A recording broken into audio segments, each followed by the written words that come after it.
Bueno, listo, badazko hau hemen, mainguru honetako lau izlariak, komentatzen nuen bezala mainguru honetan hausnartu edo gogoetatu edo pixkate mai gainean jarri nahi duguna da hasieratan sortu zen unibertsitate akademia hori nolakoa zen, gizartearekiko ze posizionamendu hartu zuen, gizarteak nola ikusten zuen mundu akademiko edo unibertsitate hori, eta gaur daño ze ibilbide izan duen edo nola iritsi den unibertsitatea gaur eguneraino kontutan edukita ibilbidean izan diren zirkustantzien aldaketak edo zerak.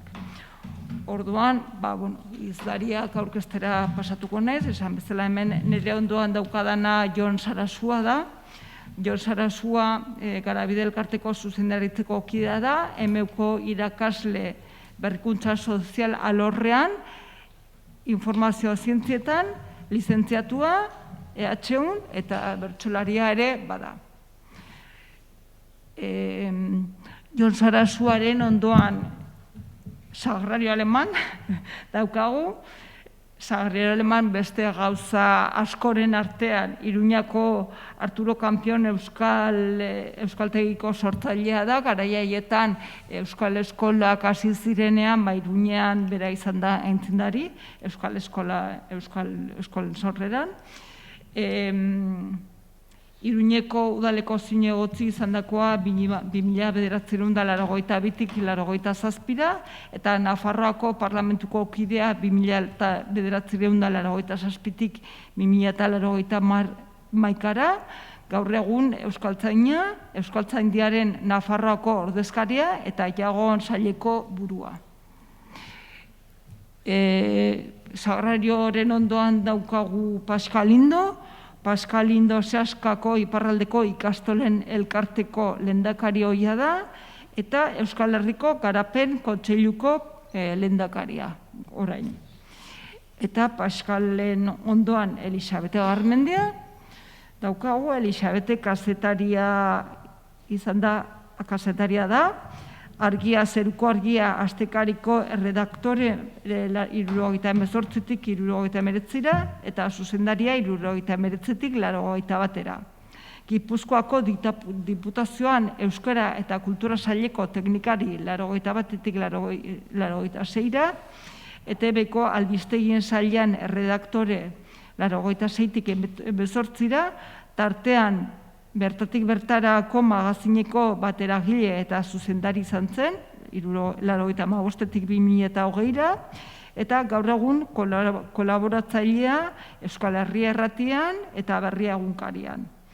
Bi liburu argitaratu ditu, baita ere, Carlos Garaikoetxea lider bat lehendakari eta beste liburu bat duela urtebete argitaratu duena, Nanogune txikiaren xerba deitzen dena. Ongi etorri guztiei, eta eskerrik asko, etortzagatik eta gurekin egoteagatik. Orduan, esan bezala, aurretik azaldu dudan gai hori plantatzen dizuet zuetako bakoitzari, zuetako bakoitzak pixkat kontatzeko zuen ikuspuntutik, esperientziatik, ibilbidetik nola ikusten duzuen, eta zuen aurkezpena egin ondoren, galderaren bat sortuko da, pixkat horren inguruan gogoeta bat egiteko. Nire ondoan zaudenez, Jontzua, hasiko zara, eta...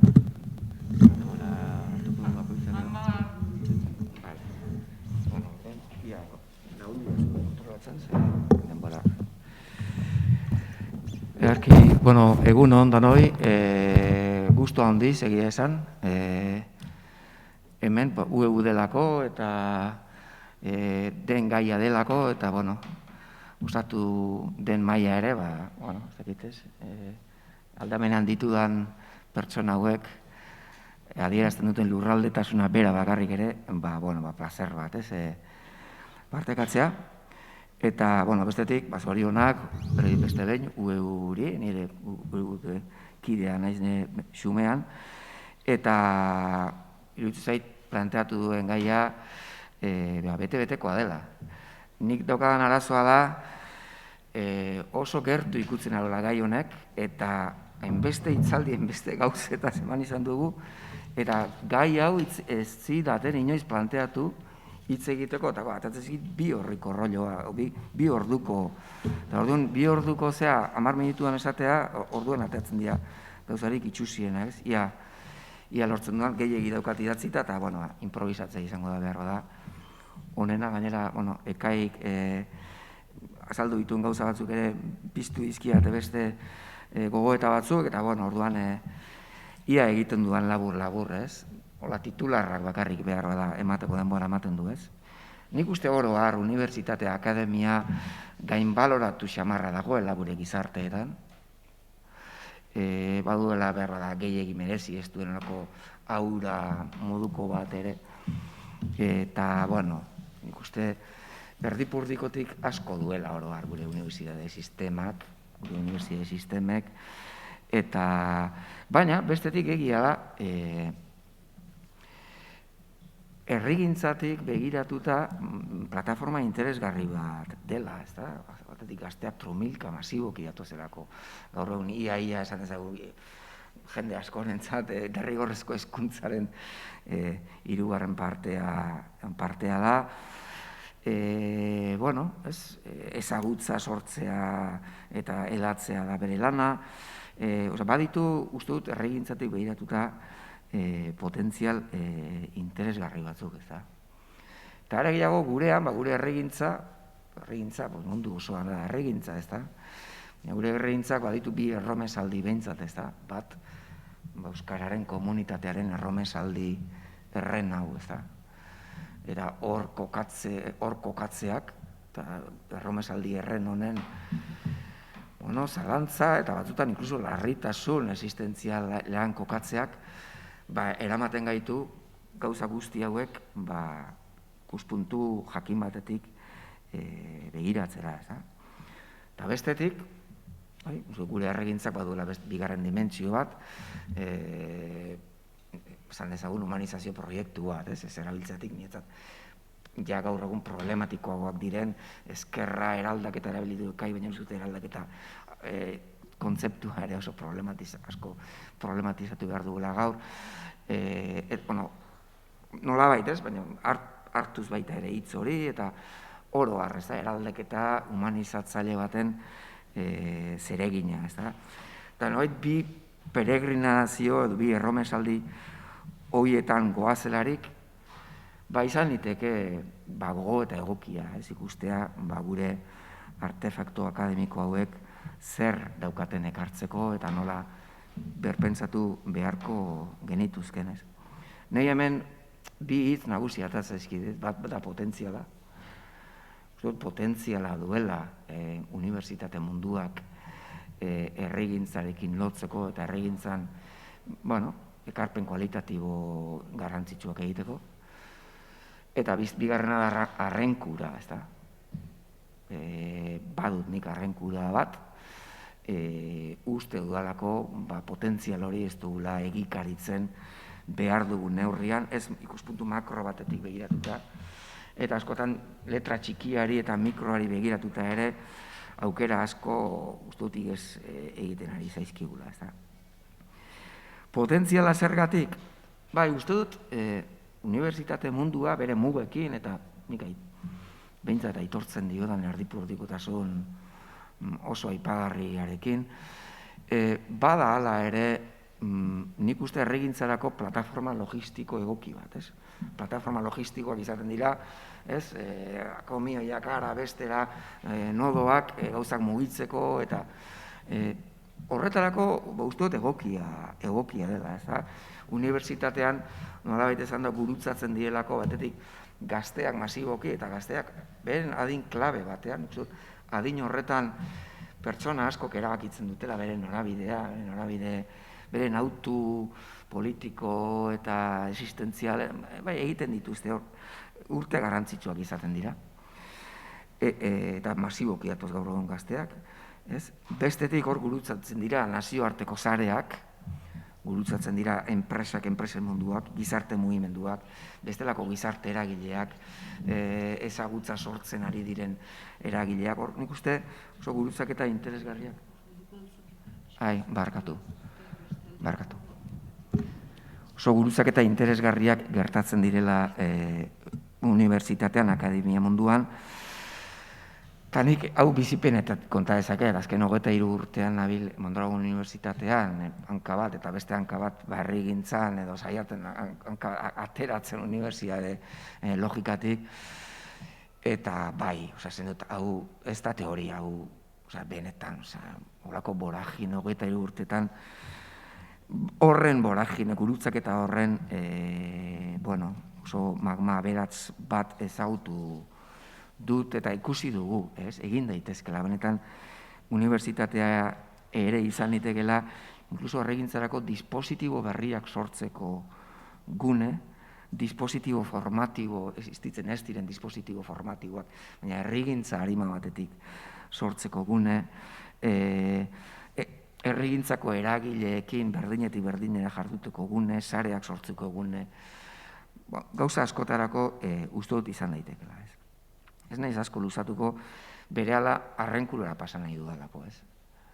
Arrenkura uste dudalako dugun potentzial hau oso modu mugatuan erabili dugula, eta nik ikusi dudalako gehiegitan nire begien aurrean eskuartean genituen aukera estrategikoak pasatzen uzten, eta hau bereziki batetik gravitate indar bategatik, eta da gure erakundeetan nagusitzen da nolabait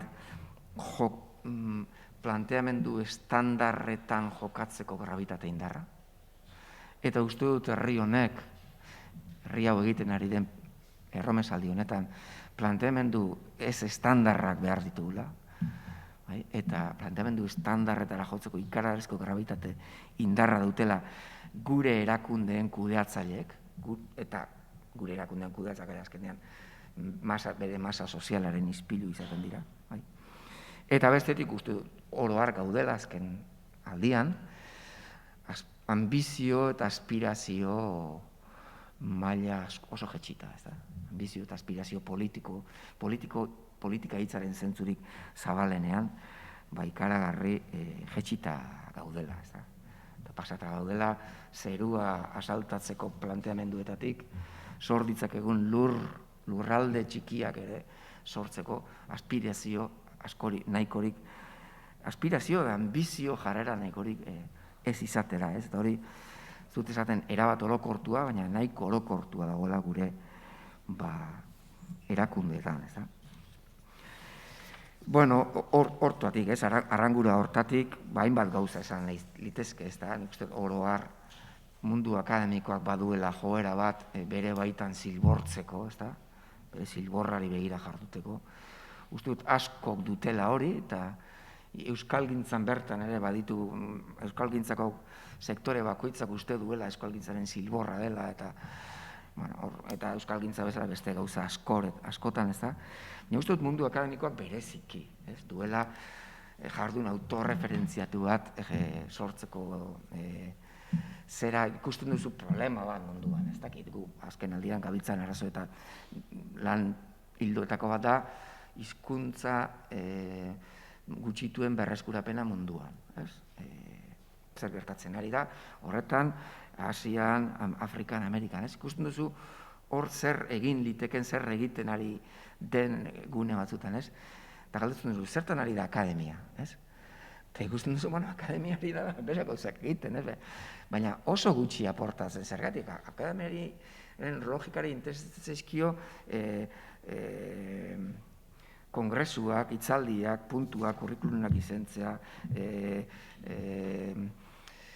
tesi autoralak egit, badauka logika propio bat, zilbortze propio bat, eta askotan, neko tangentziala izaten dena, ikutzen ditu, behar ditu gizarte mugimenduak, behar ditu munduko problemak, baina askotan bere logika propioa elikatzeko eta ez alderantziz. Hori nik uste gurean ere badagola, gero, pixkat aldatzen da, ekaik zerbait esan du, unibertsitatearen oin instituzionala zein den, oin administratibo publikoa izan, edo oin kooperatiboa izan, edo bestelako oin bat izan, asko aldatzen da, ezta? Ni nahiko kritikoa naiz, egia esan, unibertsitate publikoa ezagutu dut, ikasle bezala eta doktore egile bezala, eta hainbat oso gertuko dut, eta asko estimatzen dut jendea, baina uste dut hemen hortan ere, bai, nolabait, herrialde handiagoetako eredu publiko administratiboa adoptatu besteik ez dugula egin, ez gara gai izan geure eredu publiko administratibo propio bat sortzeko unibertsitatean ere, eta, ni asko usatzen hau, eta bestetik uste dut erlatiboki privilegiozko lanpostuak sortzen dituela, horrek sortzen duela baita erako gravitate indar bat, uste dut oro har problematikoa dela unibertsitate publikoa antolatzeko modua, baina ez dut egin nahi unibertsitate kooperatiboaren apologiarik ere, egin liteken arren, eta uste dut esan behar dela, ez da, goatzen iz, hemen Nafarroako Jose Mari Espartza txalapartakoarekin behin holaxe pasillo baten izketan, eta atea zen guk metalaren konbenioa daukagu, ez? Mondragon Unibertsitatean metalaren konbenioaren arabera egiten dugu lan, urteko orduak metalaren konbeniokoak dira, metalaren konbenioa daukagu unibertsitatean, eta hori errebindikatzen dugu, ez da, behar da unibertsitateak eta metalekoak konbenio berarekin egin behar dugu, lan ordui dagokienez, eta beste hainbat gauza, ez da. Eta uste dut baduela, potentziala, eta nik uste dut hor ondo zeratu duzula, ez da. Kooperatibo hezitzaile taupada hori badu gure unibertsitateak, baina nik uste dut oso erdibidean gelditzen dela, ez da. Uste dut adibidez gure unibertsitateak nolabait bere dimentsio politikoa ez duela garatzen, eta dimentsio enpresariala nagusitzen zaiola, beste askotan gertatzen den bezala, eta dimentsio enpresariala nagusitzen aldetik, gainera azken aldian behartua dagoelako ari dela unibertsitate akademiko instituzionalaren akatsak imitatzen, eta enpresagintza, erakundegintza, hezkuntzagintza, herrigintza horretan daukan potentziala apur bat usten eta enpresa bihurtzeko arriskuan erortzen, ez da? Zentzu horretan, uste dut, oro har gure unibertsitate sistemari kritikoki begiratu behar diogula herrigintza taupada honetatik, ez? Azken urtetan dispositiboak sortu izan ditugunean, intuizioa eta praktika izan da, ez da dela geratu dispositibo berria unibertsitatearen esku. Ze unibertsitateak ondatuko du dispositibo berri honen potentziala. Eta hola, ia gauza gehienetan, ez? Galdera larriak ditugu euskararen etorkizuneko estrategiei buruz, ez begiratu unibertsitateari. Eta sortu behar baldin badugu zerbait ikergune potente, sortu behar dugu ikerrolatu potente bat, antolatu ezagun zerbait, unibertsitateak ikutuz, baina preferiblemente unibertsitatetik, hau da, burokrazia oso antolatuetatik modu autonomoan, ez? Ez dut gogorra egin nahi, ez dut badugula baita unibertsitatean, baditugula jende bikaina eta baliatu behar ditugula, sistema osoko alde honak ere, behar da, arrengura aipatzean alde txarrak gehiegi azpimarratu ditut, ez? Ikuspuntu eraikitzaileago batekin bukatzeko, hori, uste dut, herrigintza ikuspuntu honetatik gauza asko berbegiratzeko aukera duela unibertsitateak. Azteko, ikaskuntza berrian sorrera bera, ez da? Ikaskuntza berri bat, gradu berri bat, sor dezakegu, intuituz, merkatua dago, edo behar du gure departamentuek behar dute bazka, edo esatea, hor dago, momentu enten behar zea bat, adibidez, euskalgintzan ikusten ari gara, edo sortzen dugu euskalgintzan adibidez enpresa mailan eta olatu bat, eta behar ditugu euskararen, garapenaren eta soziolinguistikaren zera sakona ezagutuko duten teknikariak eta ez ditugu, eta eskatzen ari zaizkigu emunetik, elduiarretik, jaurlaritzatik. behar dugu gradu bat, eta garbi dago filologia eraberritu horrek ez diola erantzuten, zera horri ez. Gradu berriak ere pentsatu behar ditugu hortik, ez, eta horrela beste gauza askotan, ez. Gauza bera ikerketa, ez da, ikerketan atzean galderak egon behar dute, ez da.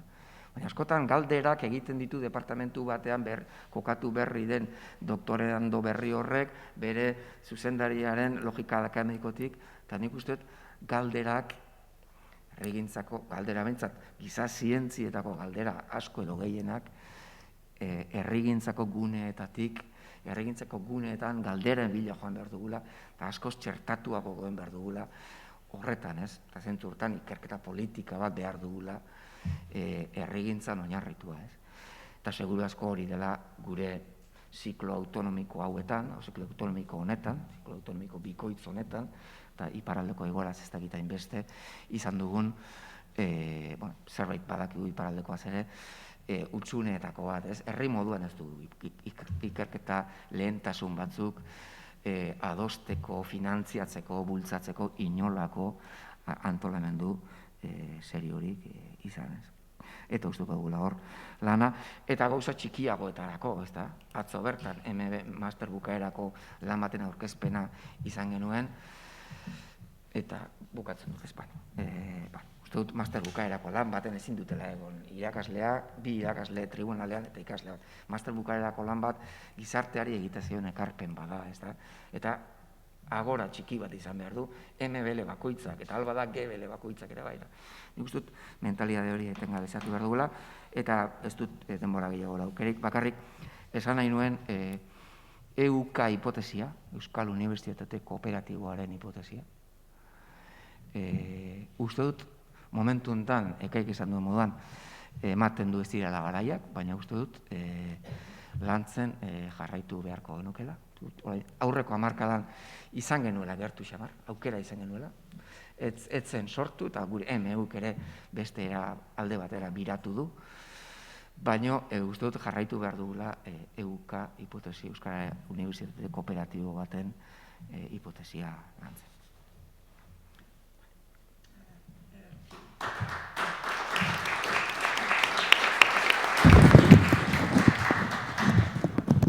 Eskerrik asko, zergarri ez eta pixkat ikustea alde baikorra eta alde eskorra, ez da, bi ikuspuntu horiek. Sagrari hori emango diotitza orain, berak gaiaren inguruan, bere ikuspegia aurkeztu dezan. Bai, egunon eta eskerrik asko UEuri mai ingurunetara konbidatzeagatik, eta aldi berean baita nire memoria lantzen lagundu didalako, memoria txarra. Beraz, nik bildu ditut olako oroitzapenak 70ko eta 80ko hamarkadetan UEurekin eta izan ituenak, edo UEu ez dakit hainbeste diren benetan oroitzapenak, edo gaur egun nik hartaz egiten dudan irudia den orain dakarna ona. UEun pentsatzean, jo dut atzera noski 70ko hamarkada eta 80ko hamarkadetara. Eta pentsatu dut nola sortu zen UEu hori ulertzeko, gizartearen flash txikiren bat eman beharko nukela momentu hartan nola zegoen. Ez dakit orain hemen jendea ikusita, pentsatzen du zuetako zenbaitzuk behintzat ni bezain ongi edo beki ezagutu zenutela hura, beste batzuk gazteagoa zarete eta kaso ezain kontzienteak zer zegoen une hartan. Euskararen aldeko mugimendua bazegoen, bai, bazegoen, esaten aldugu 70ko hamarkadan Euskaltzaindia bere loaldi hartatik, gerraondoko hartatik atera zela eta batez ere gazte batzuk, Txillardegia aipatuko dut, hori aipatu gabe zein utzi baitut, euskara batuari heldu ziotela eta euskara batuaren oinarriak jartzean behar ziren hori aurrera ateratzeko, nolabait, behar ziren beste euskarri batzuk ere. Horrela sortu ziren alfabetatze talde haiek. Aldi berean bazeuden zenbait aldizkari, Zeruko Argia, Jakin, Nafarroan bagenuen Printzipe de Viana gehigarria beranduxago etorriko zena. Ikastolak mugimendua indartzen hasi zen orduan, eta guzti hauek, eta aipatuko dugu behar bada bertsolari txapelketak ere hasi zirela, kantu mugimendua ere hortxe genuela, kantari berriak, Labegeritik hasita gero etorriko ziren ez doka Mairu, Maite Iridin, Estitxu eta hainbat. Literaturan ere mugimendua bazen, argitalpenak hasi ziren, Durangoko azokare etorri zen, Euskal Herrien euskaraz beranduxago, eta neurri batean ez dakit batzutan horrela pentsaturik, beste askotan ez zeuden horrela pentsatuak, baina esan daiteke elkar elikatzen zutela guzti hauek. Euskara Batuaren hori aurrera eramateko beharrezkoa ziren noski aldizkariak, lehen aipatu ditudan hori denak, beharrezkoa zuten ikastolek aldi berean hori, eta beharrezkoa zen ezagutzeko, divulgatzeko beharrezkoa ziren bitarteko guzti hauek, ez da? Eta unibertsitate arloan zer genuen? Unibertsitate arloan egia esan Euskal Herrian gauza gutxi zegoen, baziren eskolak, toki batean eta bestean, Nafarroan aipatzegatik espres, magisteritza eta beste uste dut komertzio empresariales y komertzio dolako zerbait zuela izena, hor katedralaren onduan. Atarrabian bat zegoen nekazaritza, ingeniaritza edo olako zerbait, baina gauza gutxi zegoen. Eta horiek zeuden, Nafarroaren kasuan, Zaragozareko Unibertsitatearen menpe. Gipuzkoa eta Bizkaian zeuden, Araba eta Gipuzkoa zeuden Valladolidko Unibertsitatearen menpe, eta Bizkaian bazeuden eskola batzu Leioako Unibertsitatea uste dut esaten zutena, Baionan ere bazeuden zerbait Bordeleko Unibertsitatearen menpe.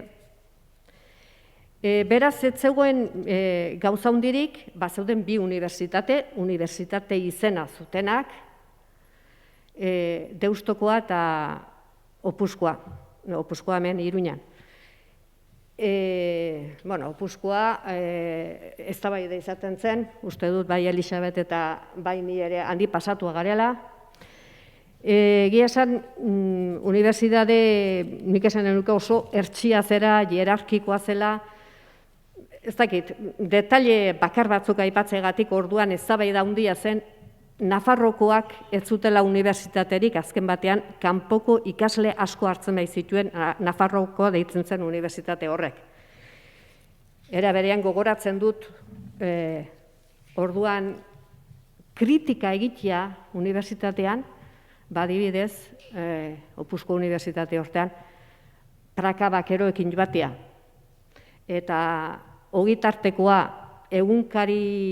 egunkarian biltzea edo hori kritika egitea zela eta nolabait aurre egitea zela sistema horri. Rafa Eskalada dut gogoan hori aipatzea. Beraz ikusten duzu egoera nahiko nahasia zegoela eta Nafarroko eta Euskal Herri guztiko ikasleak ere kanpora atera behar zutela asko ikastera.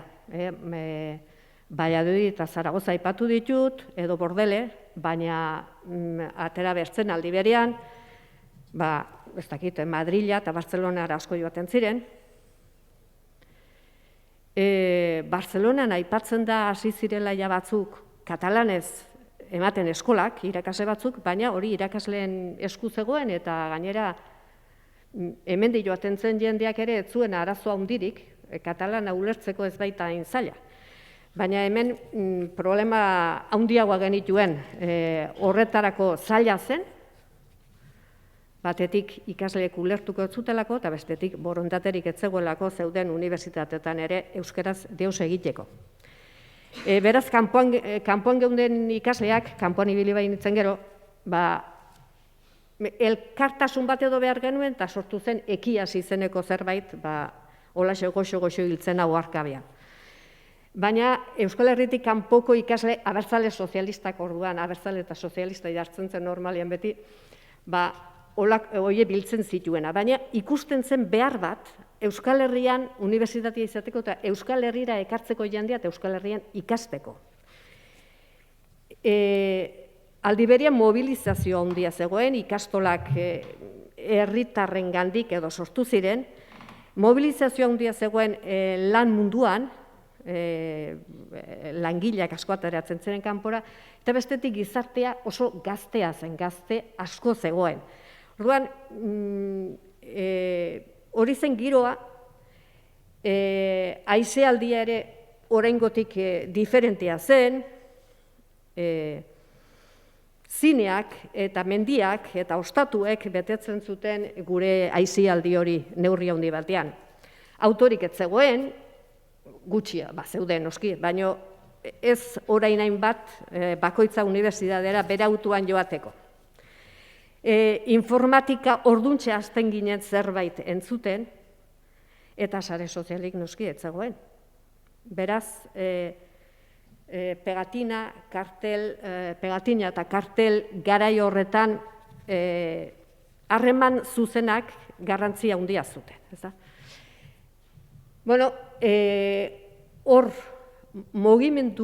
zegoen gazte askorengandik zegoen mugimendu hori, kezka hori bildu zuen UEUk eta hasi ziren, nik esanen nuke, Euskal Herrian ikasten ari ziren irakasle gazteak, eta ez hain gazteak ere elkartu ziren horretan.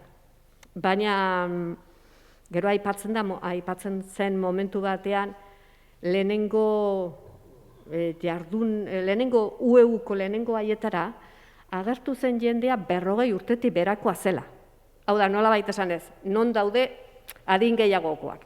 Horraz, esaten aldugu UEU hasieran oso gaztea zela, baina gizarteare orain baino gazteagoa zen. Beldurra dago, etena, ez dugu behar etenik, lehengo adineko edo jendea eta gazteen artean, beraz, erakarri behar ditugu gazte horiek ere.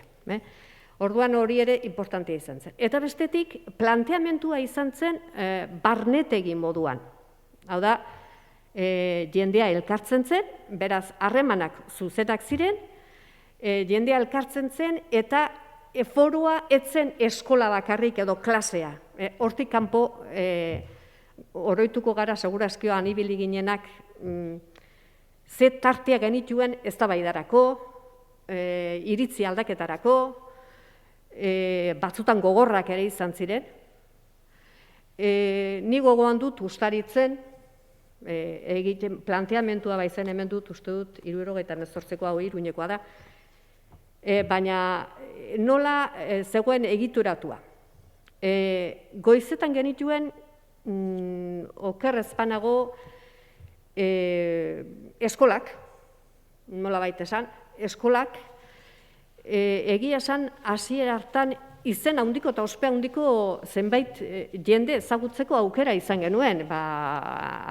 Txilardegi, Koldo Mitxelena, Sarriton eta Arixelarrean agertzen ziren, eta eskolak ematen aritu ziren olako helduagoak edo gu baino helduxagoa zirenak, eta goizetan hitzaldi, ez dakit magistralak esan edo olakoak izaten ziren, baina beti esaten zen behar dute izan, ezagutza handirik gabe ere gai horretan, ulertzeko modukoak izan daitezela. Orduan, goizetan guzietara joaten ginen lehenengo urtetan. Beraz, neurri batean divulgazioa zen, horra egiten zena. Noski, ikasleak beti badu bere gaiztakeritxoa, ohitua geunden unibertsitateetan eta horretarako irakasleak kritikatzera eta gogoan dut, Mitxelena zenaren ikasle batek, unibertsitatean edo kanpoan, esan zigula, ikusiko duzu, orain Mitxelena dator eta ikusiko duzu zenbat aldiz esaten duena alegia eta zenbat aldiz zera. Eta Arek esaten zuenari erne egon ordez, uste dut batzuk egon ginela kontatzen, ja zenbat aldiz esaten duen zera, eta ja zenbat aldiz esaten duen alegia. Beraz, ikusten duzue, ikasle paper hori bagenuen, baina aldi berean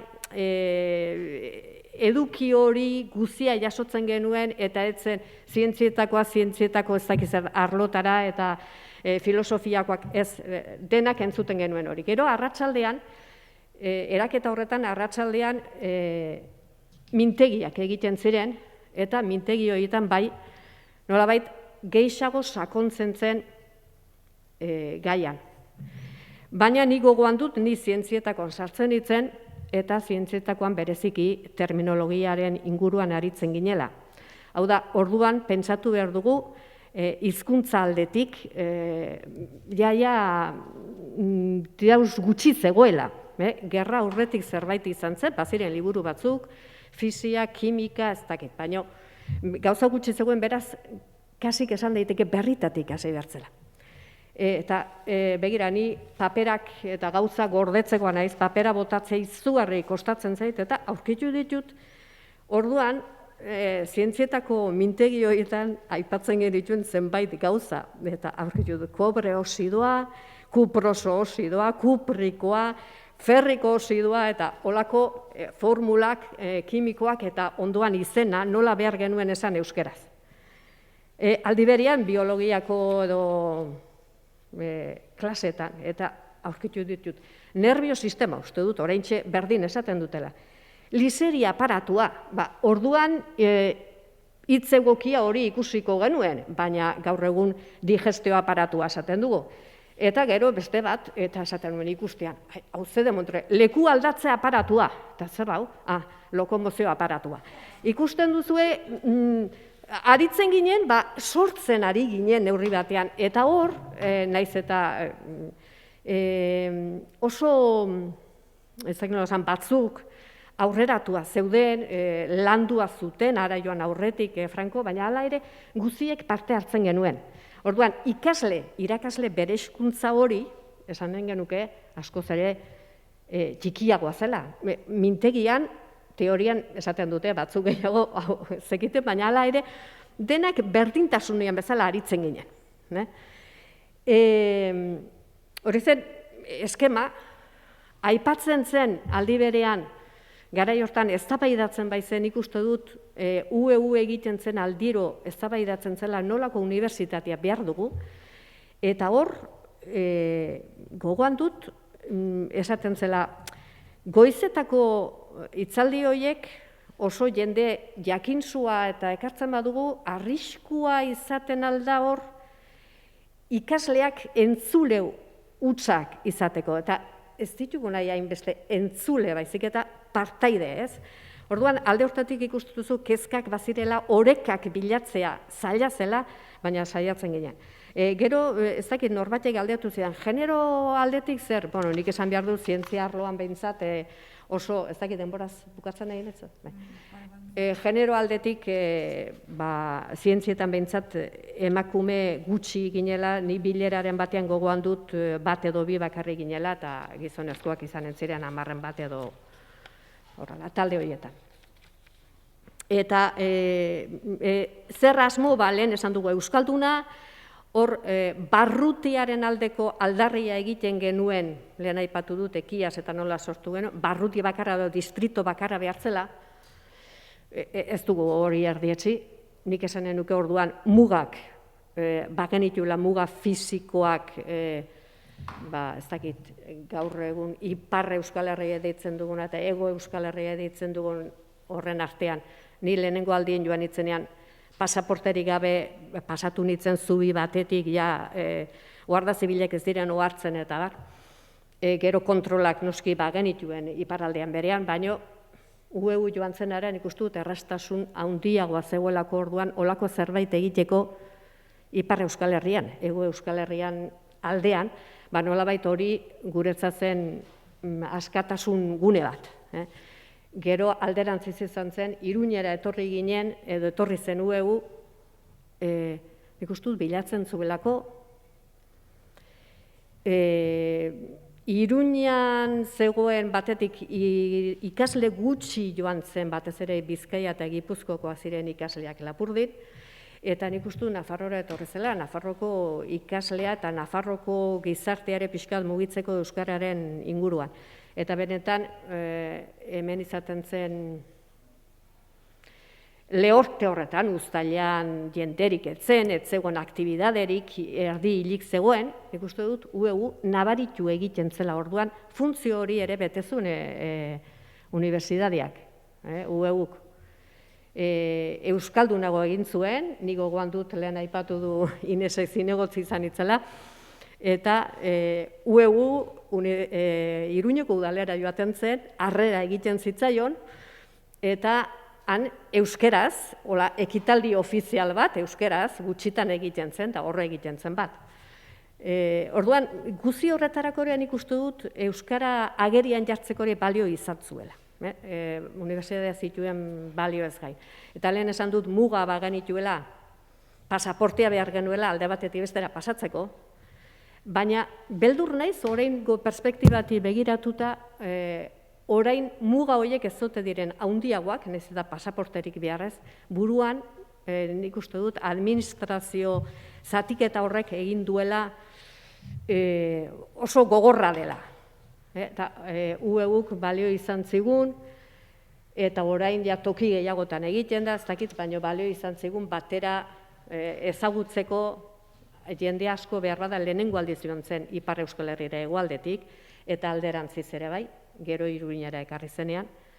Ezagutu genuen jendea, esan dudan bezala, harreman horiek importanteak ziren, pasilloetan ematen zirenak, eskoletan ematen zirenak, eta ez dakit, denboraz pasatu xamar nabil, ez? Ez, pixkat, hori aipatu nahi nuen, ez dakit, nola egiten zen, eta gero herri gintza edo, aipatu nahiko nuke, baita herriak ezagutzeko balio izan zigula, festetan parte hartzea, ni beti gogoan dut Irurtzun eta Gares oso ezagunak egin zirela UEUko jenden artean, beraz, herritarrekin harreman hori zuzena zen, eta gero gauetan egiten ziren atsedengarri, edo ez dakit nola deitzen duen hemen, horre egiten ziren eztabaidak, mahai-inguruak, ekitaldiak ere oso importanteak izan ziren, ez? Guzi hori herrigintzari loturik. Eta aipatu nahi dut, eta kasik horrekin bakarrik uste dut hitzaldia bete zitekela Martxel Aizpuruaren proiektu bat UEUn izan zena, 1979an, eta nolabait biltzen ditu nik uste dut unibertsitate baten ezaugarriak edo beharko lituzketenak. Berak esan zuen, presta dezagun, har dezagun lurralde bat eta espezialitate desberdinetako jendearen laguntzaz egin dezagun lan interdisziplinar bat. Eta hartu zuen, proiektu bezala, Irurtzun proiektua deitu zen, gero publikazio bat egin zen, baina uste dut, hau izan zela, Arakilen egindako azterketa bat, eta beraik aipatzen du, hor zeuden zoologoa, ornitologoa, botanikaria, geologoa, biologoa, landare izen biltzailea, espeleologoa, eta gainera arte eta ez dakit zertan ere espezializatua denare zerbait hasi zen egiten. Esaten du, Irurzun herri nekazari eta industriala da, beraz, bi gauza ditu. Demografikoki ere, azterketaren bat egina zegoen, fenomeno sozial eta demografiko ikasteko egokia zen, klima aldaunea hortxe ematen zen, landaredian oso nabarmena dena, eskola konzentrazioa badago, ikastolaria bai, beraz, egine izan zen olako proiektu bat, eta hori segitzean nahi zen gero gehiago. Orduan, realitate bat, edo lurralde zehatz bat, eta azterketa orokor bat egin nahi zen horkoa. Eta berak esaten du momentu batean, gure hasierako ikuspuntutik, garrantzitsuna ez lirateke agian, lan hauetatik lor daitezken emaitza harrigarriak. Lan egiteko lor daitekeen metodologiaren jabekuntza baizik. Beraz, nik uste dut prozesuari eta parte hartze orokor hori eman nahi zaintzaiola garrantzia. Gero aldaketak noski normala da egun ematea eta eman dire, gaur egun toki gehiagotara iristen da, baina nik pena pixka badut ez dakit barnetegiaren kontu horik ez dut ezagutzen gehiegi azkeneko hauek, baina horrek ematen zuen harreman zuzen hori nik uste dut behar badak aldu dela, ez da? Eta beharrezkoa iduritzen zait hori ere. Bueno, hemen txautzuko dunik.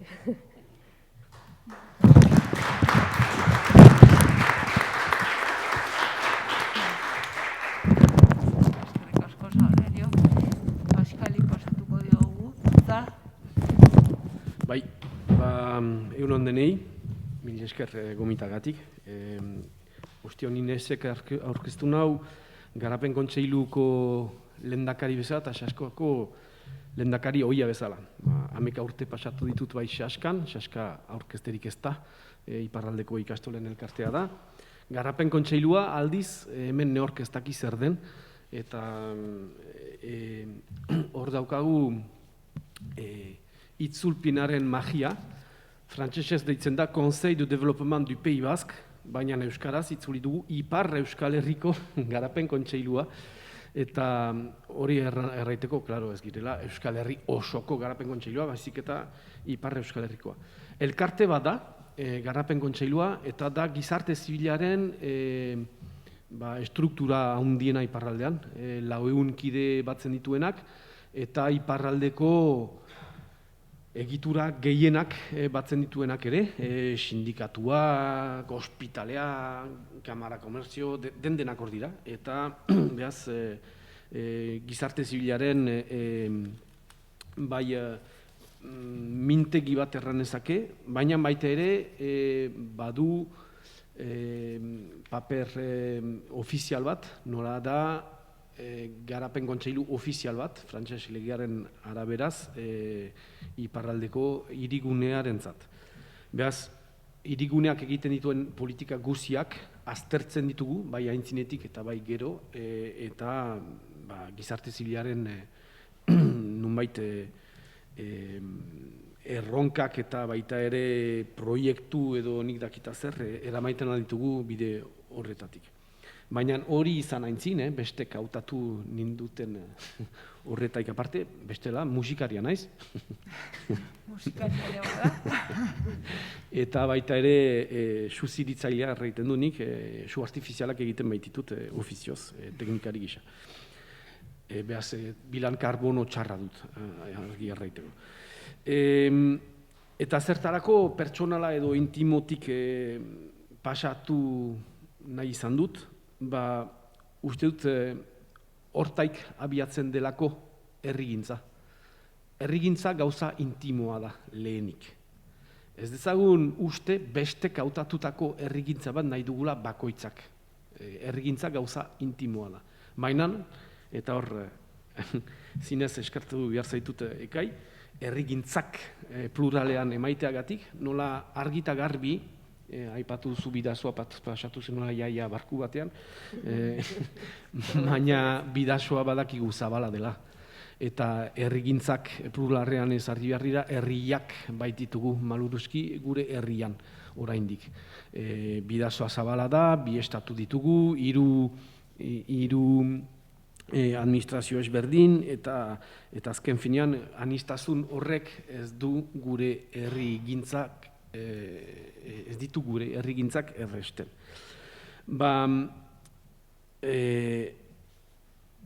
Nik azken ez naiz errakaslea, barkatuko nauzue, ez naiz hain zuek bezaineko hain zehatzak eta hola izango, nik pixka bat hor daukazue menua eta nik pintxoak. Hartu beharko zue hor idei bat on, beste bat txarra eta hautatu eta oraingo dugu. Gaurko gaia, nik ez dut unibertsitatetik aipatuko, nola ikasle txarra izan naiz, unibertsitatetik pasatu naiz, baina oso txarra izan naiz, herrigintza astapenetik nahiago izan dut. Beraz, nik justu herrigintza eta intimoatik aipatuko ditut.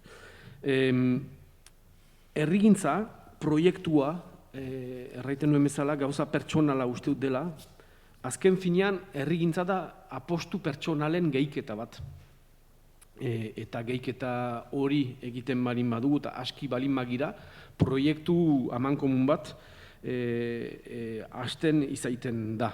Bereziki interes orokorrean balin bada, baina ez dira proiektu ez dira proiektu guziak interes orokorrean pentsatuak, badakigu hori, eta mi txarrek errango lukete politikariek badakitela ongi hori. Baina zer da herrigintza bat, estatu ez den herri batean. Hor, bazken finean da, proiektu amankomun bat, biztanle edo herritar batzuen arteko nahikeri bat, besterik ez da.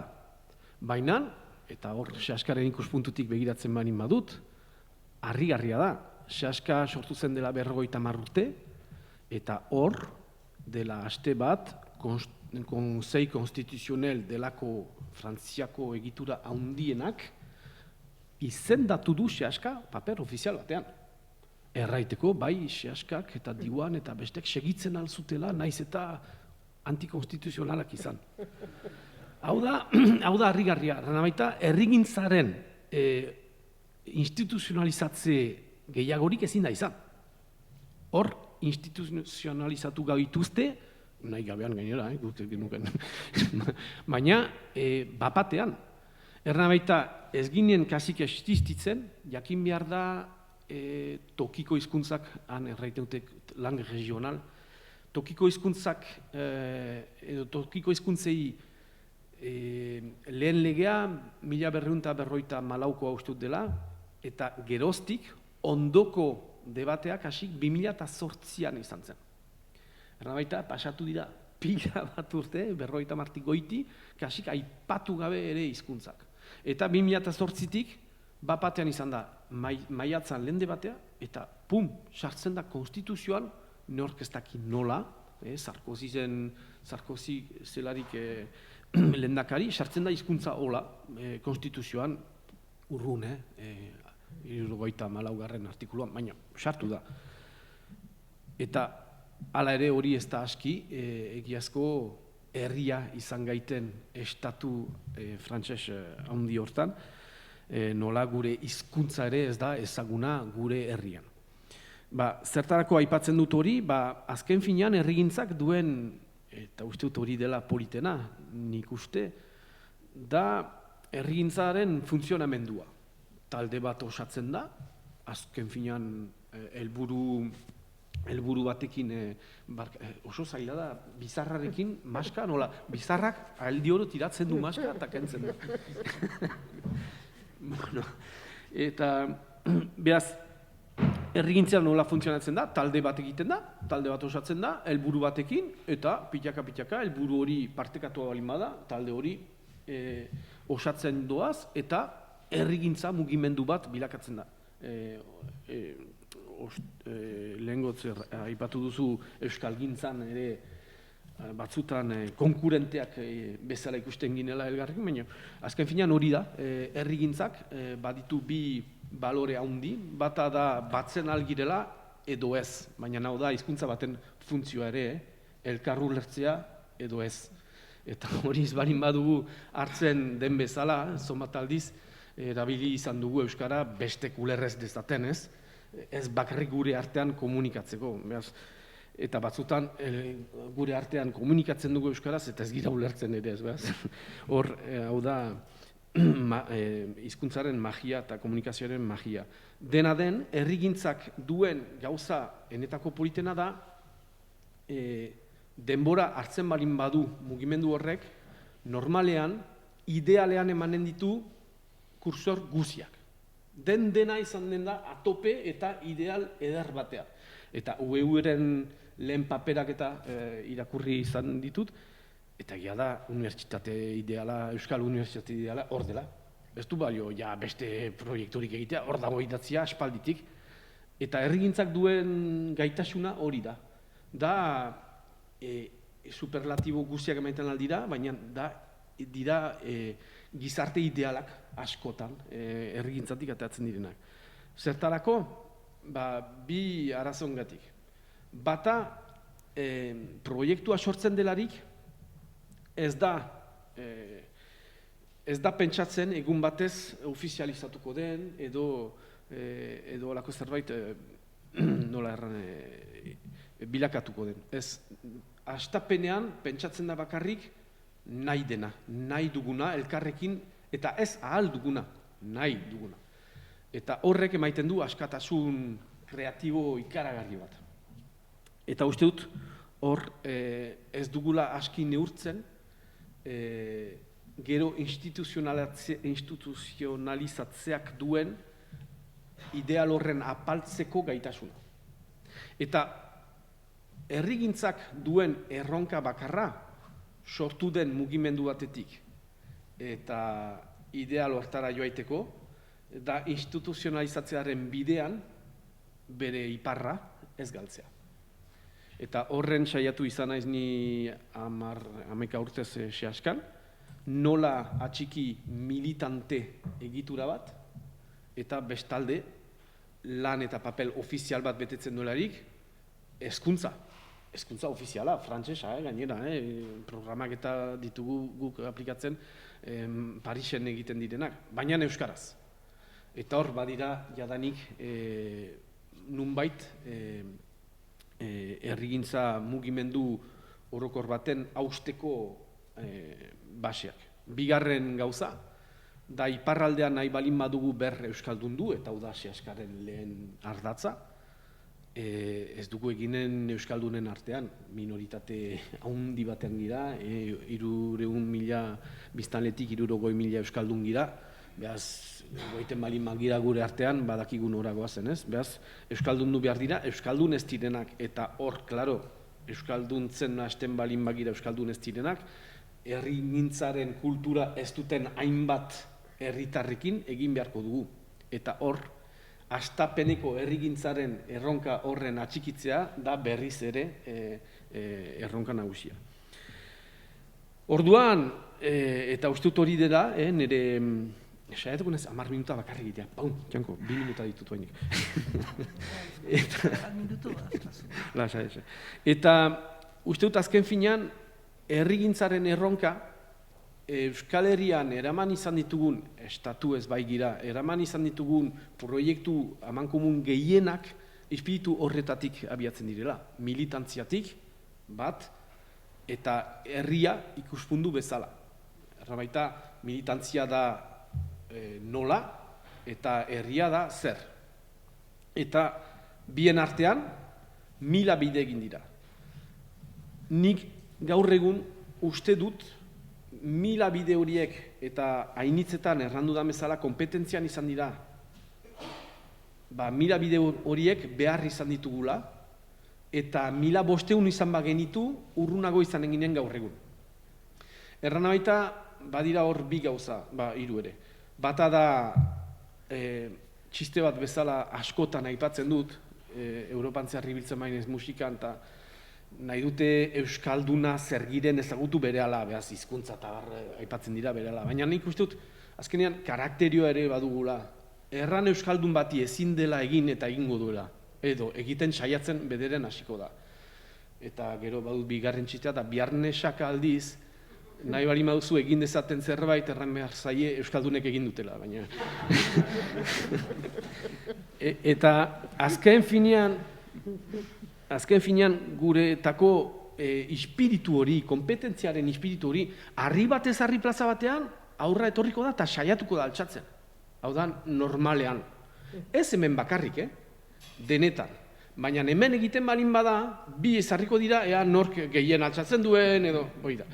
Eta azkenian hori ulertu behar dugu, eta uste dut, nola erran, desemozionalizatu behar dugu, kompetentziaren historia.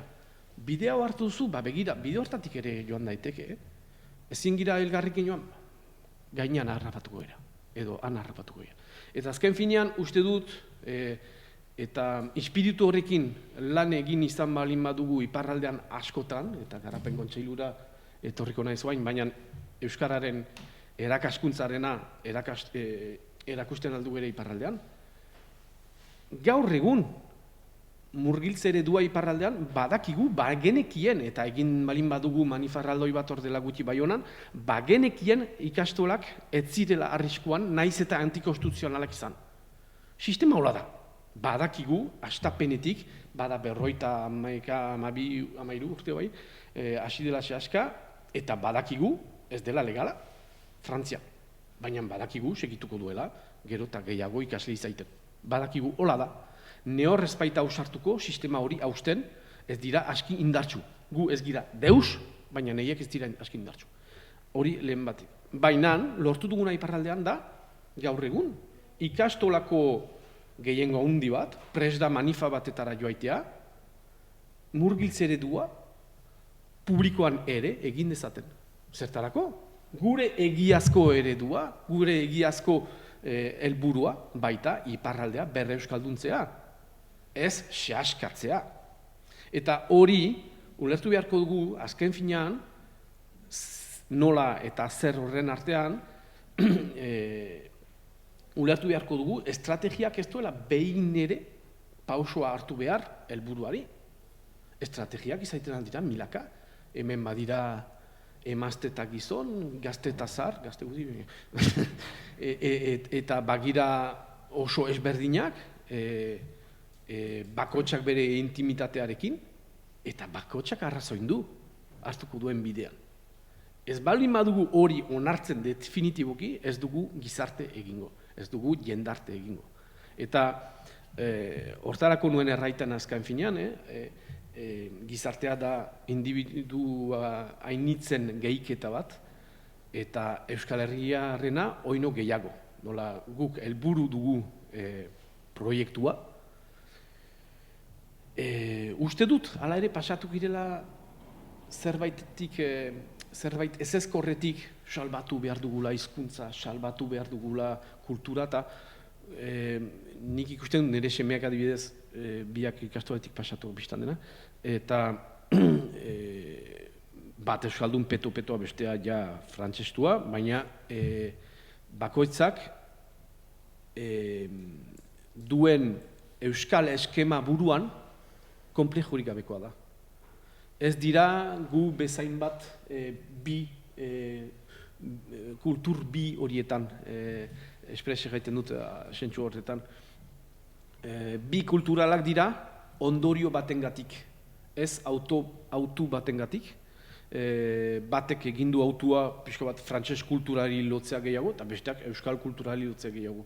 Baina bi kulturalitateak ez gaitu egiten gaitu bietaik batek. Hau pixkat kontzeptuala da behar bada, baina gero eta gehiago senditzen naiz hortan, erran baita autuak eramaiten gaituena. Erran baita Euskal Herriak ez baitu estaturik, euskal kulturan murgiltzen girenak, gehienak autuz goaz hortaran, eta ez gainetik eroriz zerbait. Eta zertarako erraiten dut hori dena, sinpleki gero garapen kontseiluak adibidez egiten duelarik, eta Jean-Michel Lagezket ostion aipatu zu, egon gira 4 urte garapen kontseiluko bulegoan biak elgarrekin, eta euskaldun bakarra ginen, eta baliatu izan dugu askotan, bestek ulerrez dezaten euskara, eta harrigarria da, nola batzutan, proiektuak berak, eta erronka handia zen Jean-Michelentzat unibertsitatea, publikoa edo beste iparraldean, berak nahi zuen, Euskal Unibertsitatea lehenbailen eta ahalik eta gehien izaitea iparraldean. Iparraldean euskaraz egiten den bakarra unibertsitatean da euskal ikasketak. Eta azken finean ez balin baduzu euskara ikasi nahi, ez duzu euskaraz ikasten al iparraldean unibertsitatean. Beraz, hor erronka publikoa eta pribatuta hori baino haratago dugu iparraldean oraindik, maluruzki, baina hori ere aldatuko da, noiz baita aldatuko da. Masa kritikorik ez daukagu oraindik, baina izango da, egun batez, eta badakit proiektu hori, individuen gehiketaren eginako proiektu hori lortuko dugula iparraldean ere unibertsitate bat euskaraz ukan dezagun.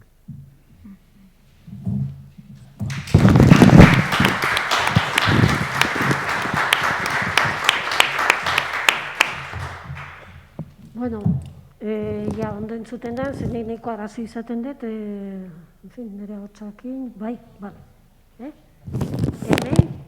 hemen, ondo, ez da? Bai, oso eskerrik asko.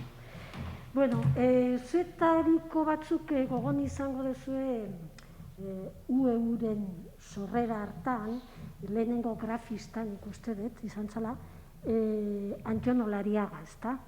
Eta ark zeran anaitasuna eta zeruko argian egiten zituen marrazketetako pertsonaiak urtero joaten ziren UEUra. Hori, bueno, horrela zan beti. Eta behin, 77an, bere gizonezko bizardun eta alkondara kuadrodunak, nik uste zakilixuten anai zaharro gazalaura, galdera hausi bota zuen binetan. 2000 urtean, 28. udako Euskal Unibertsitatea ospatzen baduk, hartan etzuen badunk erabiltzen, gerokoa ala auskalokoa izango ote. Bueno, kontua da, hori ni auskaloka natorrela neurri hondin, eta dana dela, bueno, ziurtasun bat edo beste ere badauket. Nere referentziak kazetaritzatik datoz eta edabideen mundutik. Baita unibertsitatearen gaiari heltzean ere. Eta, bueno, eta zuen baimenarekin historian atzera egingo dut, sagrariok baino atzerago, hau da, 20. mendeko, 20 eta 30 hamarkadetara Euskal Pizkundera. Erromesaldi erren bat egitea jonek esan duen bezala. Edo erromesaldi erren horren etapa bat. Izan ere, hori Pizkundea dana dakigu, erabakigarri izan zen, eta orduan planteatu zen Euskal Unibertsitatearen proiektua eta baita euskarazko egunkariarena ere. Biak paraleloan joan ziren. Gerora, 70 eta 80ko hamarkadetan antzeratzu gertatuko zen gainera. 33ko autonomia estatutuaren aldeko propagandan, horra saltzen dira, txikik eta beste grafista batzuek egindako karteletan, unibertsitatearen aldarrikapena. Benetan zaile da, hemen bere tokian eustea honi, musukari. Kartel batean, tendremos universidad si votas el estatuto. Beste kartel batean, el estudiante pobre tendrá acceso y protección en la universidad vasca si votáis el estatuto. Oso kartel esanguratsua dira, grafikoki oso ederrak, eta hori, bigarren hontan, alderdi soziala ere azpimarratzen dela ikusten dugu, ezta? Pobreak ere joan ahal izango dira unibertsitatera estatutua lortu ezkero. Bueno, hori bai, besoak ikusten duzu, gaztelania hutsez daude, eta ez dut arkitu euskarazko bertsiorik, kartel horienik. Orain, euskarazko edabideen historiara, errepaso txiki bat egitera. Eta errepaso hortan ikusten dugu euskaraz idatzitako lehen egunkaria, eguna, 36ko gerraren erdian jaiozala eta gudariek egiten zutela, Bilboko posta kalean egin zuzen ere. 6 hilabete irauntzuen, badakizu, 37ko urtarriletik ekainera, besterik ez, eta izan ere gerrak ez zion gehiago bizitzen utzi, ezta? Euskal Unibertsitatearen historia errepasatzen berriz, ageri da, unibertsitate publikoa sortzeko ekimena ere gerra betean gauzatu zela, lehen aldiz. Eta ezinbestean oso modu mugatuan jakina. Hau ere Bilbon, Basurtuko Ospitale Zibilean, han ezarri zuen Jaurlaritzak medikuntza fakultatea, Hizkera Sabindarrean osakintza ikastola, unibertsitateari eusko irakastola nagusia deitzen zioten, eta bueno, irakastola etzen sekula osatu, ezta? Medikuntza fakultate hori besterik etzan izan. Bada argazki bat medikuntzako ikasleena, eta hor, emakumezkoak ere ageri dira. Izan ere, 72 ikasletatik edo 14 bat emakumezkoak omen ziren garai hartan, hori, 17an medikuntza fakultate hartan, Irakasleen artean Julian Gimon, Justo Garate eta Gonzalo Aranguren medikoak zeuden, beste batzuen artean. Gerra ondoren, kartzela jasantzuen Gimonek, 2 heriotza zigor ere izan zituen gainean, eta libratu zen azkenean. Beste biak Garate eta Aranguren erbesteratu egin ziren. Nola nahi ere, azpimarratu nahi dudana, hauxe da. Muturreko egoeran gauzatutako proiektuak izan zirela, biak, bai egunkariarena eta bai Euskal Unibertsitatearena ere. Muturreko egoeran eta, ikusi dugu, zer nolako presiopean, edo, zigorpean, garbi esateko. Eta, dana dela, bi proiektu hauek ikusten ditugu, kontraesan ez beteak ere bai. Egunkaria, esan dut, gudariek egiten zuten, baina zer eta etzeukaten kazetaririk frontera bidaltzeko. Eta egunkaria egiten zuten, beste egunkari batzuetatik eta agentziaren batetik eta jasoz informazioa, ezta? Gero zeuden kolaborazioak eta zerak gudariek frontetik bidalitako gutunak eta bazeuden, baina, hori, kontra esan ikaragarri hori. Gudariek egiten egunkaria eta frontean inorrez. Eta hala ere oso egunkari duina egiten zuten, Ziarsolo, Tander Arzeluz, eta Agustin Zubikarai, eta Baserri, eta konpainiak, oso duina. Eta kolaboratzaileen artean ere, baziren emakumezkoak, Julen Azpeitia, Errose Bustintza, oie, bentsat bai. Osakintza ikastolan berriz, hau da, medikuntza fakultatean, Euskararen inguruan eztabaida piztu zen, arduradun batzuek zioten, gaur egun oraindik esan beharra dagoena, gaixoak hartatzeko beharrezkoa zela euskara, eta beste batzuek kontrako iritzia zeukaten jakina. Eta, azkenean euskara modu testimonialean geratu zen hor medikuntza fakultate hortan, batez ere irakasle euskaldunen eskasiagatik.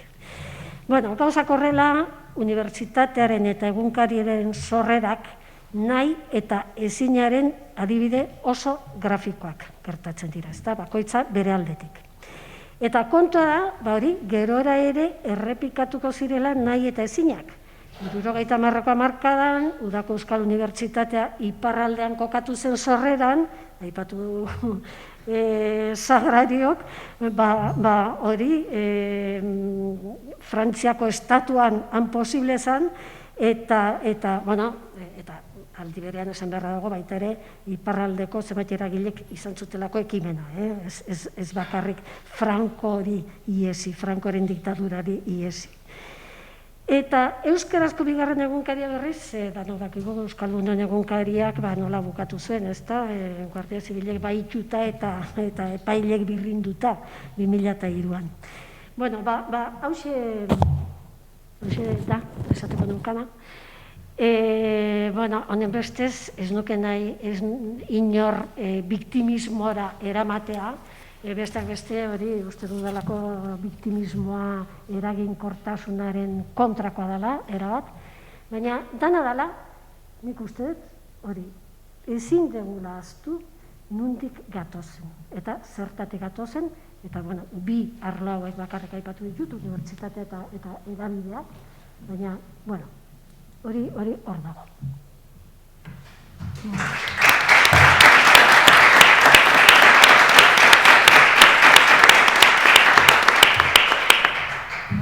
Eskerrik asko Lauroi, nire oso interesgarriak iruditu zaizkit Lauro testigatza, bakoitzak bere ikuspuntutik azaldu duzuelako. Eskatuko nahiko nuke txalo bat jonentzat ez diogulako txalorik eman, beste Iruroi bai eta Joni ez, beraz txalo bat Joni.